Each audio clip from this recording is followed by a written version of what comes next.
Hello दोस्तों, स्वागत है आपका अपने YouTube channel exam study with you में। तो आज की वीडियो में हम भारत की प्रमुख नदियों के बारे में देखने वाले हैं जिनसे एग्जाम में क्वेश्चन पक्का बनता है। पहली है हमारी सिंधु नदी। सिंधु नदी को इंडस नदी भी कहा जाता है। इस नदी का उद्गम तिब्बत स्थित मानसरोवर झील में हुआ है। सिंधु नदी तिब्बत, भारत तथा पाकिस्तान में बहुत बहते हुए अरब सागर में मिल जाती है। सिंधु की कुल लंबाई 2880 किलोमीटर है तथा यह भारत में 992 किलोमीटर लंबी है। सिंधु नदी की प्रमुख सहायक नदी झेलम, चिनाब, रावी, व्यास एवं सतलज है। पंजाब की जो पांच नदियां हैं वही सिंधु की सहायक नदियां हैं। पंजाब की पांच नदियों के नाम देखते हैं हम। तो झेलम, चिनाब, रावी, व्यास, सतलज, ये पांच नाम पंजाब की पांच प्रमुख नदियों के नाम है, जिसके नाम पर ही पंजाब को पांच नदियों का मतलब पंजाब कहा जाता है। अगली है झेलम नदी। झेलम नदी का उद्गम कश्मीर घाटी की शेषनाग झील के निकट बेरना नामक स्थान से हुआ है। वरल झील में मिलने के बाद यह पाकिस्तान में प्रवेश करती है तथा चेनाब नदी में मिल जाती है। झेलम नदी की कुल लंबाई 724 किलोमीटर एवं भारत में इसकी लंबाई 400 किलोमीटर है। ग्लैमर व्यास नदी। इस नदी का उद्गम हिमालय के रोहतांग दर्रे के समीप व्यास कुंड से हुआ है। यह कुल लंबाई 470 किलोमीटर तय करते हुए पंजाब में सतलज नदी में मिल जाती है। चेनाब नदी। चेनाब नदी हिमाचल प्रदेश के लाहौर के बारालाचा दर्रे से निकलती है, पर यह पीर पंजाब के समांतर बहते हुए किश्तवाड़ के निकट पीर पंजाब में गहरा कार्ज बनाती है। भारत में चेनाब नदी की लंबाई 1180 किलोमीटर है। यह पाकिस्तान में जाकर सतलज नदी में मिल जाती है। सो अगला है हमारा रावी नदी। रावी नदी हिमाचल प्रदेश दर्रे से निकलती है एवं पाकिस्तान के मुल्तान के समीप चेनाब नदी में मिल जाती है। इस नदी की लंबाई 720 किलोमीटर है। सतलज नदी। सतलज नदी का उद्गम तिब्बत स्थित मानसरोवर झील के निकट राक्षसताल से हुआ है। यह नदी अपने उद्गम स्थल से 1500 किलोमीटर दूर तय करके पाकिस्तान में चेनाब नदी में मिल जाती है। भारत में सतलज नदी की लंबाई 1050 किलोमीटर प्रसिद्ध है। प्रसिद्ध भाखड़ा नंगल बांध सतलज नदी पर ही है। तो मैं रखना कि प्रसिद्ध भाखड़ा नंगल बांध सतलज नदी पर है। गंगा नदी। गंगा नदी का उद्गम उत्तराखंड के गौमुख हिमनद के निकट गंगोत्री ग्लेशियर से हुआ है। वास्तव में अलकनंदा और भागीरथी नदी के देवप्रयाग मिलन पर यह गंगा कहलाती है। इलाहाबाद के निकट गंगा यमुना मिलती है, जिसे संगम या प्रयाग कहा जाता है। गंगा नदी दक्षिण पूर्व की ओर बहते हुए बांग्लादेश में प्रवेश करती है, जहाँ इसे पद्मा कहा जाता है। तो बांग्लादेश में गंगा नदी को पद्मा कहा जाता है।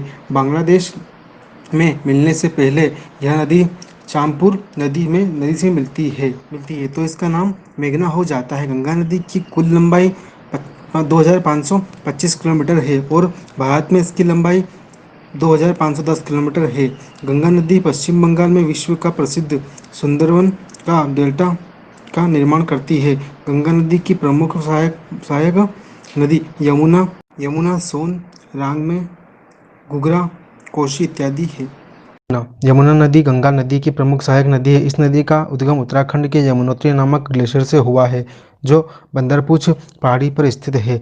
यमुना नदी के किनारे दिल्ली, मथुरा तथा आगरा जैसे बड़े शहर बसे हुए हैं। यह लगभग 1375 किलोमीटर का सफर तय करके इलाहाबाद के निकट प्रयाग में गंगा नदी में मिल जाती है। यमुना नदी की प्रमुख सहायक नदियों में टास, चंबल, बेतवा, केन तथा काली सिंध आदि शामिल है। यमुना नदी को भारत की सबसे अधिक प्रदूषित नदी माना जाता है। तो हमने पहले इसके पहले देखा था, तो गंगोत्री ग्लेशियर से निकलती है और यमुना यमुनोत्री ग्लेशियर से निकलती है। तो हमें ये दोनों याद रखें। चंबल नदी मध्य प्रदेश के इंदौर जिले से स्थित महू के निकट जनापाव पहाड़ी से निकलती है। यह नदी मध्य प्रदेश, राजस्थान होते हुए उत्तर प्रदेश के इटावा जिले में यमुना नदी में मिल जाती है।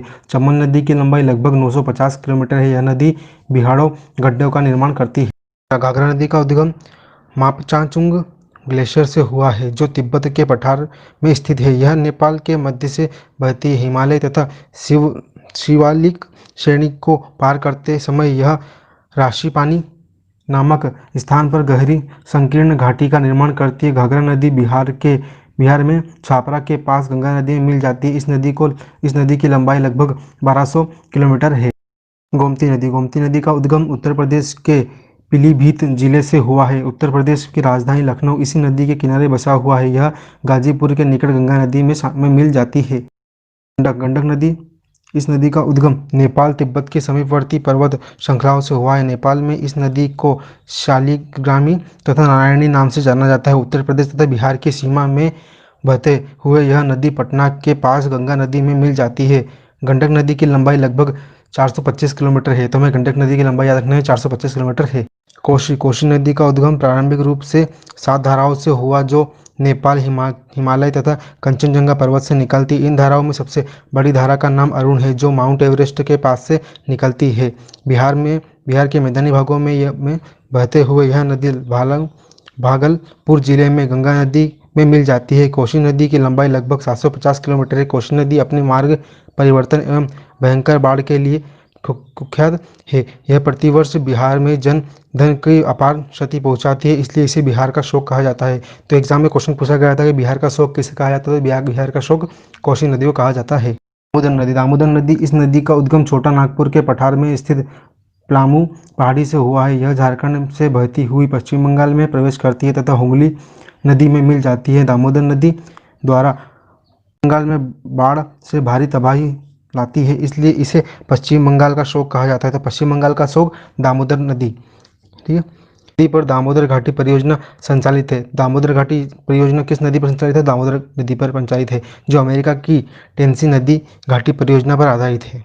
बेतवा नदी का उद्गम मध्य प्रदेश से होता है। यह रायसेन जिले में स्थित कुमारगांव के निकट विंध्याचल पर्वत से निकलती है। इस नदी की लंबाई 475 किलोमीटर है।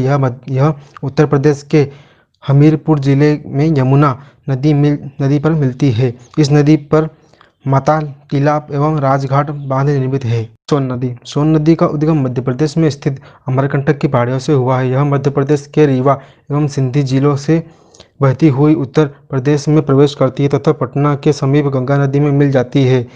सोन नदी की लंबाई लगभग 775 किलोमीटर है। इस नदी पर बाणसागर परियोजना एवं हिंद परियोजना संचालित है। तो सोन नदी पर बाणसागर परियोजना एवं हिंद परियोजना संचालित है। ब्रह्मपुत्र नदी का उद्गम लियत स्थित मानसरोवर झील से हुआ है। इस नदी का उद्गम स्थल समुद्र तल से 5150 ऊंचाई पर स्थित है। ब्रह्मपुत्र नदी तीमान के समाप नाम से जानी जाती है तथा भारत में अरुणाचल प्रदेश में प्रवेश करने के बाद यह दिहांग कहलाती है।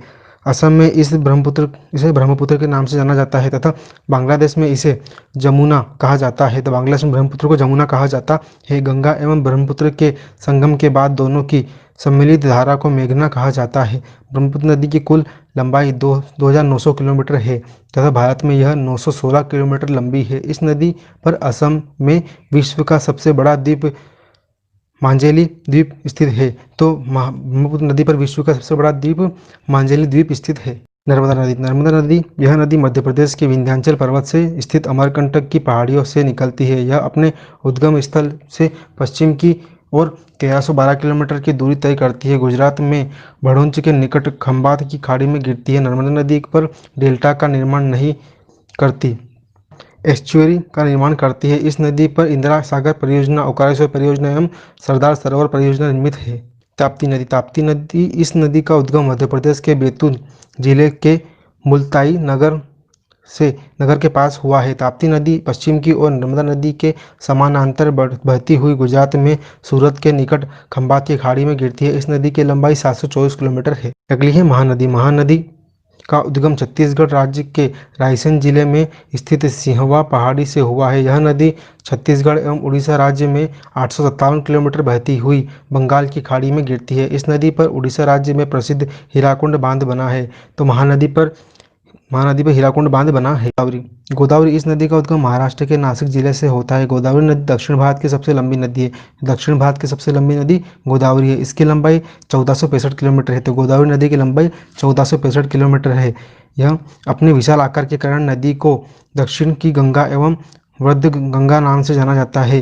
यह महाराष्ट्र, आंध्र प्रदेश एवं तेलंगाना के पठार को पार करती हुई बंगाल की खाड़ी में गिरती है।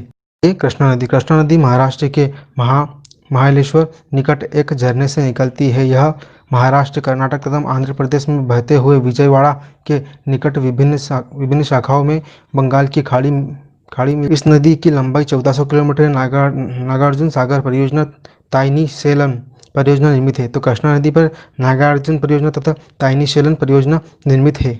कावेरी नदी का उद्गम कर्नाटक राज्य के कुर्ग जिले में स्थित ब्रह्मगिरी की पहाड़ियों से हुआ है। कर्नाटक नदी में प्रसिद्ध शिवसुंदरम जलप्रपात स्थित है। तो शिवसुंदरम जलप्रपात कावेरी नदी पर स्थित है। यह नदी 800 किलोमीटर दूरी तय करते हुए बंगाल की खाड़ी में गिरती है। अगली है शिप्रा। शिप्रा नदी मध्य प्रदेश के इंदौर जिले में स्थित काकरी बरड़ी पहाड़ी से निकलती है। इस नदी के किनारे उज्जैन का विश्व प्रसिद्ध महाकालेश्वर मंदिर स्थित है। यहाँ प्रत्येक 12 वर्ष में कुंभ का मेला लगता है। माही। इस नदी का उद्गम अरावली पर्वत श्रृंखला से होता है तथा यह गुजरात में खंबात की खाड़ी में गिरती है। माही नदी कर्क रेखा को 2 बार काटती है, हमें याद रखना है।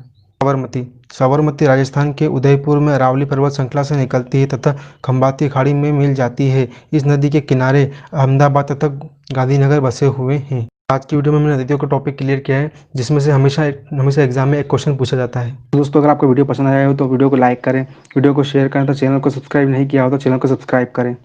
और अगर अभी तक आप हमारे टेलीग्राम चैनल से नहीं जुड़े हैं तो टेलीग्राम पर exam study with you search करके आप हमारे चैनल से ऐड हो सकते हैं, जिससे कि आपको सारे क्लास के PDF आसानी से मिल पाएंगे।